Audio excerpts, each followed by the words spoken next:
Hello, beautiful people. Welcome back to our channel. It's not news anymore that Mazi Nnamdi Kanu is in Nigeria and in the custody of DSS. The court trial, the hearing has been shifted from October 2021 to July 26, 2021, as in shifted backwards to expedite action. A lot of reactions have trailed these actions. The fact that Mazi Nnamdi Kanu is around, the lawyers are not aware yet that so when he appeared, there was no defense counsel with him.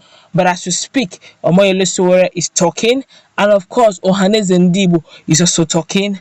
Arewa also have talked. We're going to combine all this into one to find out what they're saying concerning what is happening right now. A lot of reactions, a lot of tensions.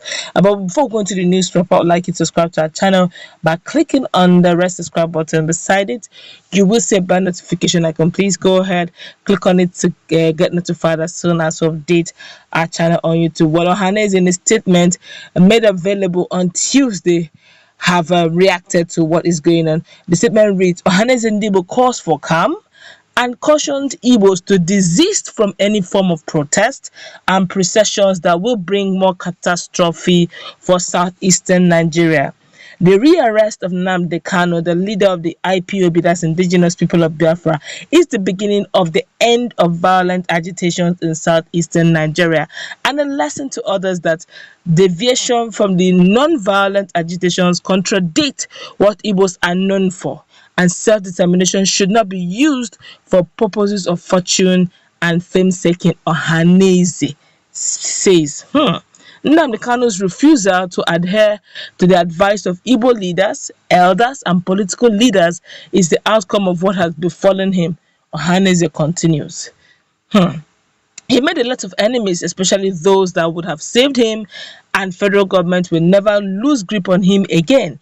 We don't think that any Igbo leader will stick out his or her neck for him.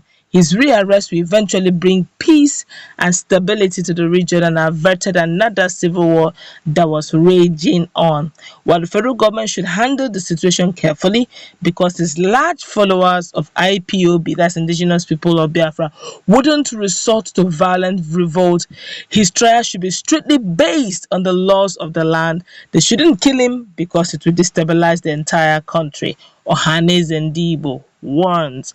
But before we go into the reactions of so many persons, let's also hear what Arewa has got to say. Everybody is reacting, I must say.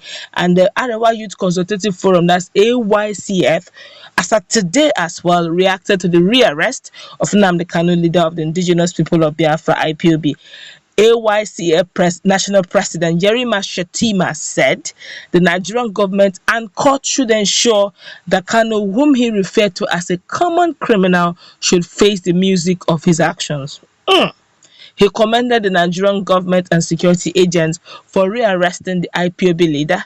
Shettima said, finally, Nnamdi Kanu has been brought back home.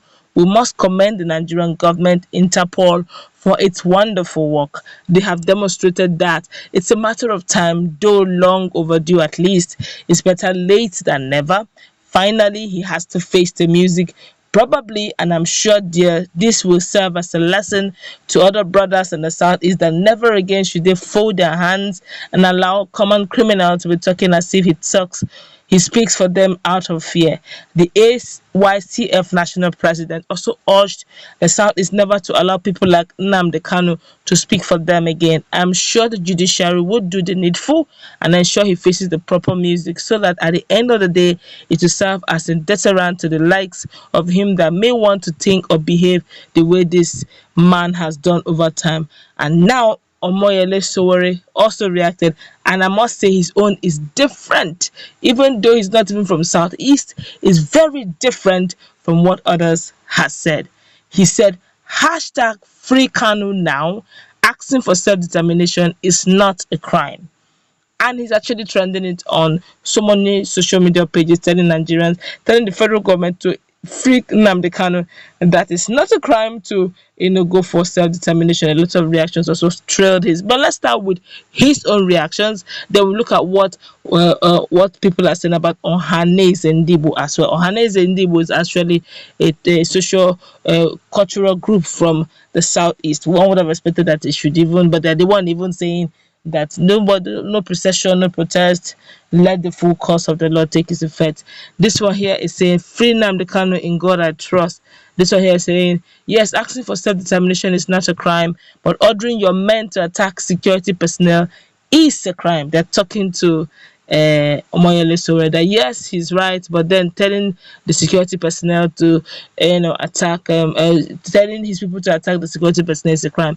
Well, I do not know if he ever said that, but if he ever did say that, well, he's in Nigeria right now, so evidences will start coming up, unfortunately. But if indeed he said that anyway. But now let's look at what Ohanaeze, people are saying about Ohanaeze. We're going to take one or two persons. Then we'll look at what's generally what we should look at it objectively. This one here is saying Ohanaeze Ndioshi, as you dey cut bamboo, na so e dey grow. This one here say MNK forever, nothing spoil. If the government wise now to sit down and have a talk with him, his followers are not only Nigerian, just one word. Okay. All right. You've heard a lot of persons, a lot of people are talking at the background, a lot of persons are talking on social media, a lot of persons are doubting, but then videos are actually coming up. But one thing was certain, they ensured that he was given a VIP treatment, which means journalists may not have the privilege, classified information of seeing him. Okay, but eventually, when the case will begin, that's in sometime in July 26th, they're about in 2021. A lot of people will definitely be in the High Court to see him live, and then to give his defense counsel ample opportunity to talk to him. He's not, he's in DSS custody this time around. They're really guarding him. Don't forget that the first time they had him as well, telling him to come from home. Second time, I don't think they want to let him go. A lot of Nigerians are saying, no, it's not possible. Mazi Nnamdi Kanu is not in Nigeria. As I said some hours ago, he was live and all that. Don't forget, that's a social media platform. Anybody can handle it. But right now, it's not in doubt. He's in Nigeria. And based on what Ohanaeze Ndigbo is even saying, don't forget we have two factions. They're saying, please let there be calm, allow peace to reign. A lot of persons have been calling names. Some persons have started calling names that it's possible is this person that gave him out. Another person said, let's not forget very quickly that Mazi Nnamdi Kanu is popular. All right, a lot of persons, he has been talking.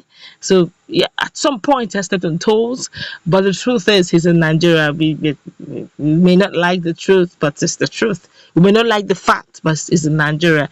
And he was given a few minutes to speak on his behalf. He spoke. The reason why he left was because his life was in danger, and the judge had to give him that information, the privilege of staying with DSS to ensure that his life is not endangered. And now Ohanaeze is talking to the youth. Please, he's saying that don't do any form of protest, any form of reaction. Let there be calm and order. That's we're going to wrap it up. Everybody's talking at the same time. We're going to keep you posted as more news and information keeps coming up on this.